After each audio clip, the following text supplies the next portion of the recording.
Dia terceiro C, vamos finalizar o conteúdo da primeira apostila. Então, abram na página 140. Vamos falar do classicismo.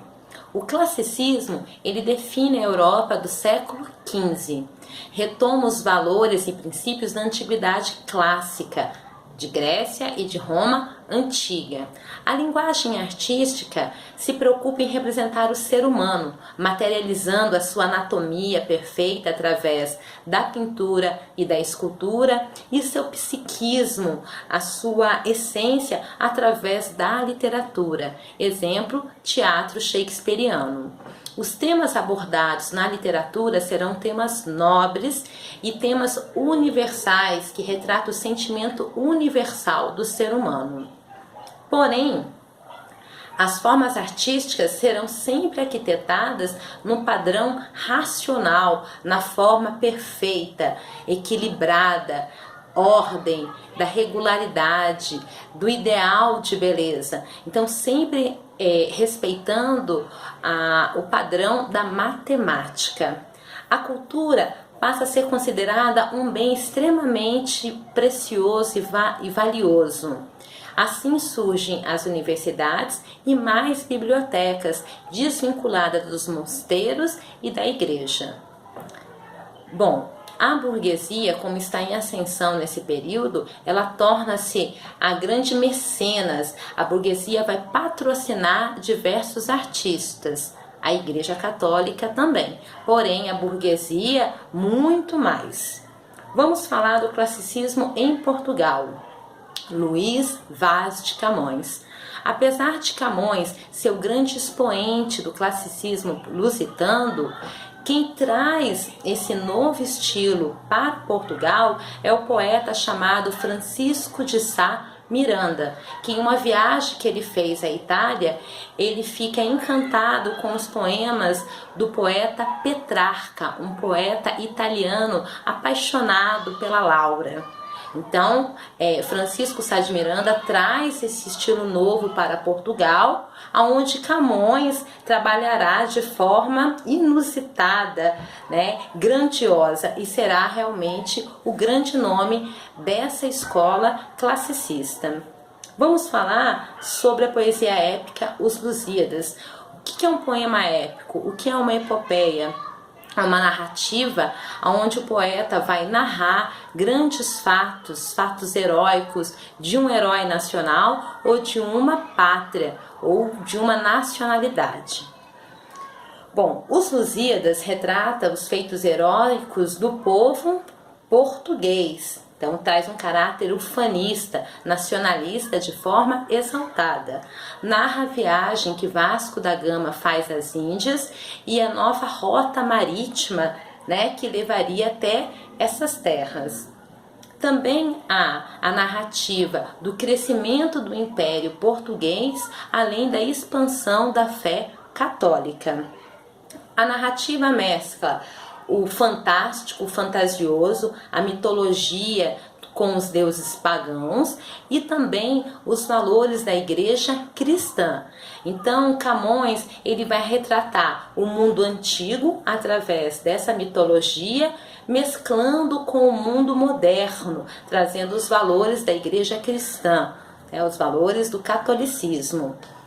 Lembre-se que Os Lusíadas só não entrou na lista do Index porque Camões, nos últimos cantos, ele fala que trabalha com a mitologia apenas em cunho fantasioso, para fabular. Então, os deuses mitológicos, eles fazem parte da fabulação do ser humano, mas ele acredita mesmo em um Deus único, o Deus cristão.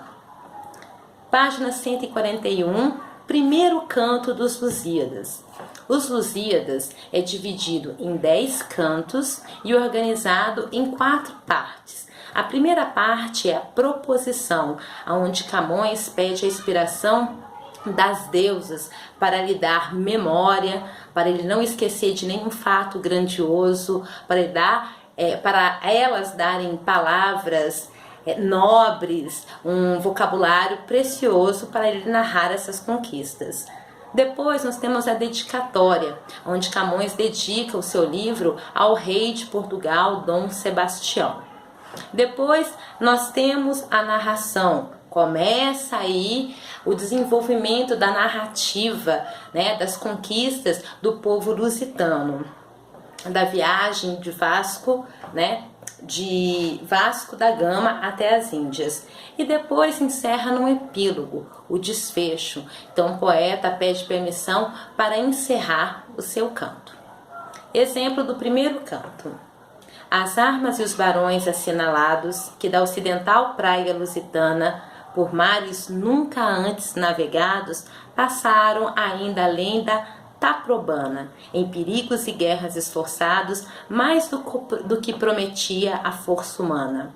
E entre gente remota edificaram novo reino que tanto sublimaram. Cessem do sábio grego e do troiano as navegações grandes que fizeram. Cale-se Alexandre e Trajano, a fama das vitórias que tiveram. Que o canto, o peito lusitano, a que Netuno e Marte obedeceram. Cessem tudo que a musa antiga canta, que outro valor mais alto se levanta. Então vamos analisar a primeira estrofe. A primeira estrofe, Camões, ele cantará, né? Ele canta o povo lusitano que deixou a praia de Portugal, que deixa suas casas, suas esposas, os seus filhos para enfrentar esse grande mar desconhecido. Também ele vai cantar a memória gloriosa dos reis que expandiram o Império Português.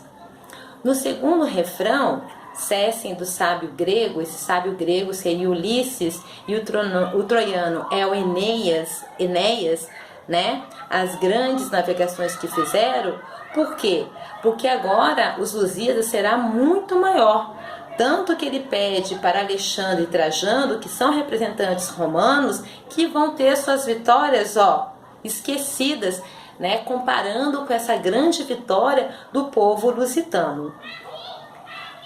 Que eu canto peito ilustre lusitano. Olha aqui a parte coletiva. Então, os lusíadas, nós não temos um herói, mas nós temos o quê? O povo português de forma coletiva, traçando essa perspectiva de heroísmo.